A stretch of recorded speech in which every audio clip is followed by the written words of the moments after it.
नमस्कार, स्वागत है आप सबको हमारे YouTube चैनल में। दोस्तों, आज आप सब देख पा रहे हैं कि चारों तरफ कोरोना कोरोना कोरोना सुनाई पड़ रहा है और इस बढ़ते कोरोना में सभी लोग गवर्नमेंट अपने अपने तरीके का लॉकडाउन शेड्यूल लगा रही है। जैसे कि आपको पता है, महाराष्ट्र में भी लॉकडाउन लग चुका है। कल दिल्ली में 12 बजे से और 26 अप्रैल तक लॉकडाउन लगा है और राजस्थान में 3 मई तक लॉकडाउन लगा है। लेकिन ये लॉकडाउन क्यों लग रहा है, मैं आप सबसे पूछना चाहूँगा कि लॉकडाउन क्यों, कोरोना क्यों बढ़ रहा है, रीज़न क्या है इसका, सबसे बड़ा रीज़न क्या है। अगर देखा जाए तो आज चुनाव को लेके चुनाव हर जगह कोई नहीं रुक रहा है, चाहे वो ग्राम सभा का चुनाव था, चाहे अदरवाइज कोई भी चुनाव हो। अगर देखा जाए दोस्तों, मैं आप सबसे पूछना चाहूँगा, अगर ये चुनाव 1 साल रोक दिया जाता तो क्या कोरोना इतना बढ़ता।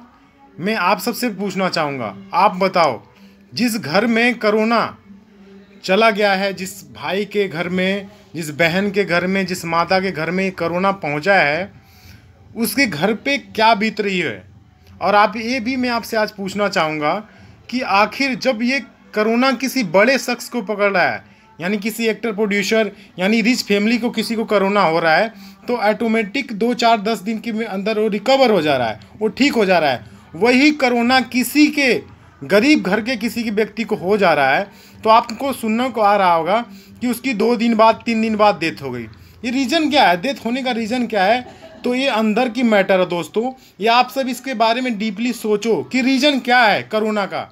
भाई, जिसके घर में कोरोना हुआ है ना, उससे जाके पूछो उसके ऊपर क्या बीत रही है। एक कोरोना के नाम पे लोग मजाक बना के रख दिए हैं, कोरोना को हल्के में लिया जा रहा है। ये लेने का रीज़न क्या है, आप सभी को बताने की ज़रूरत नहीं, आप सभी को पता है कि इसका रीज़न क्या है। ये ऊपर से सारी चीज़ें हो रही है, लेकिन इस चीज़ को कोई ध्यान नहीं दे रहा है। बस अपनी चीज़ें बच रहे हैं, सारी चीज़ें सबके ऊपर प्रॉब्लम क्रिएट हो जाए, लेकिन अपने ऊपर कोई प्रॉब्लम क्रिएट ना हो दोस्तों। यही रीज़न है दोस्तों। ये आपको ध्यानपूर्वक समझना पड़ेगा इस चीज़ को, और एक जैसे लोगों के साथ करना पड़ेगा, तभी ये चीज़ें ठीक हो सकती है दोस्तों। और इसका ठीक होने का कोई रीज़न नहीं है दोस्तों। आप सबको पता होगा, अभी हमारे माननीय योगी आदित्यनाथ जी जो यूपी के सीएम हैं, आपको पता होगा उन्होंने क्या बोला। अभी तो सबको पता है कि उन्होंने क्या बोला कि अभी यूपी में 5 डिस्ट्रिक्ट में लॉकडाउन लगने वाला था, लेकिन उनका जवाब ये आया कि अभी सारी चीज़ें हम नॉर्मल रख रहे हैं। अरे कैसे नॉर्मल रख रहे हो आप? अगर यही चीज़ नॉर्मल रखनी होती तो आप अपनी सत्ता के अकॉर्डिंग, आप अपनी जो आज के टाइम में चुनाव चल रहे हैं, आप चाहते तो 1 साल चुनाव पीछे भी हो सकता था। लेकिन उस घर में जाके पूछो, आज योगी आदित्यनाथ जी, मैं आपसे आज ओपन बोलता हूँ कि जो उस घर में जाके पूछो, जिस घर के सदस्य किसी को कोरोना हुआ है, उसकी फीलिंग आपको नहीं समझ में आएगी। दोस्तों, उम्मीद करता हूँ आप मेरी बातों को समझ पा रहे होंगे, मैं बोलना क्या चाह रहा हूँ। दोस्तों, पा रहे हो कि आज सभी लोग बोल रहे हैं कोरोना। आज हमारे माननीय योगी आदित्यनाथ जी ने क्या बोला कि सारा नॉर्मल चल रहा है, हम सारी चीज़ ठीक कर रहे हैं, और अब हम हाई कोर्ट से छोड़ के अब सुप्रीम कोर्ट तक जाएंगे। लेकिन क्या इसके लिए स्टूडेंट के लिए यही चीज़ अगर सोचते कि जो वैकेंसी निकाल रहे हैं, जो क्लियर नहीं हो पा रही है, उसको हाई कोर्ट से लेके सुप्रीम कोर्ट क्यों नहीं लेके जा रहे हैं।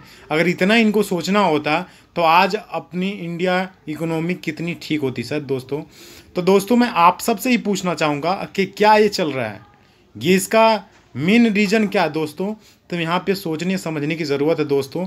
इस कोविड-19 से हमें बहुत कुछ सीखने को मिला है कि क्या हम लोग गलती किए थे, जिसके लिए ये सारी प्रॉब्लम हम खुद भुगत रहे हैं। इसका रीज़न खुद हमारा है दोस्तों।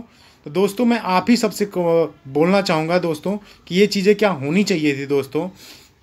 तो दोस्तों, आशा करूँगा ये चीज़ें आपको बेहतर तरीके से समझ में आएगी दोस्तों।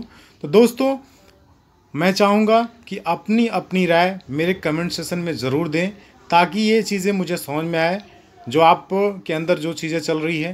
तो उम्मीद करूँगा दोस्तों कि आपको सारी चीज़ें समझ में आई होगी। Okay, thank you.